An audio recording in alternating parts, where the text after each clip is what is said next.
highlights, because an amazing career and still singing. So let's talk about some stuff previously. Okay. You know, I know that you've had some real interesting experiences with some people. You know, somebody people may have heard of named Elvis. Yeah, I've heard of him. Yeah.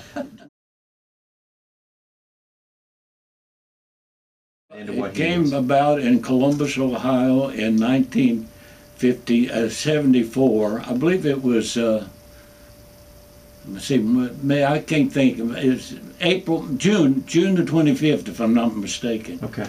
And the Stamps there were with the Elvis show. We didn't open it then, and I got called into his dressing room.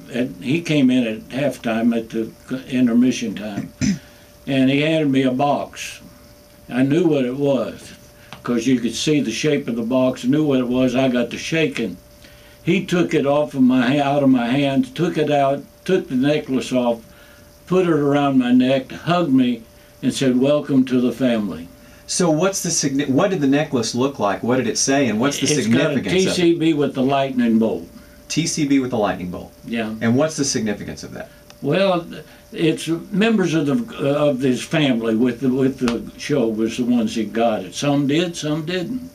And I was blessed. I've been blessed. I look back at my life and don't know why, but my wife tells me why. She said the Lord wanted you to sing, and you got to sing till he calls you home, and that's why I'm still busy doing this.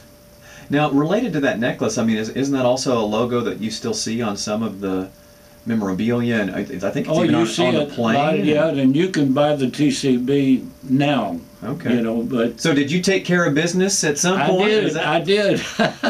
I got it by accident. Well, no, you try to sing right.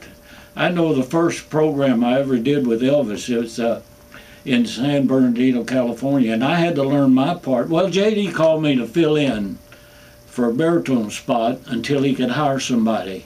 And 23 years later, they found somebody. But I had to learn Elvis's program by live performance albums. And so during the first show in San Bernardino, he kept looking. He had an ear. On stage, he could hear all the mistakes. I mean, he had a great ear. And he kept looking at me, and I thought, oh, I'm messed up. I'm messed up. And about halfway through with, I think, about 17,000 people in the auditorium, he walked over and shook my hand and said, "Welcome to the show." So I don't forget that either. Elvis has left the building. Yeah. Is that something that originated with you? Oh, no. That started out before Elvis was ever down in Louisiana. Okay. And Elvis got popular down there. And the guy that run the show down there, crowds kept going on, and finally Elvis left, and he said that. And that's the way it started. And then with Elvis in the latter years, Al DeVoren, which also worked for John Denver, ended up with had two tours the same time, and the Colonel's office said for Al to go with it. And his office called J.D., and J.D. volunteered me. Okay. And so I did it from then on, and I thought just one show, but I didn't want to go. Al went out on stage, and I wouldn't. He wanted me to, I said, I'll do it if I can do it off the stage, because I had to, back then, you know, Stamps were opening, and I didn't want to stand out there and bring the Stamps out to me. So if I introduced Stamps, then I come out with them. So I agreed to do it off stage. They liked it.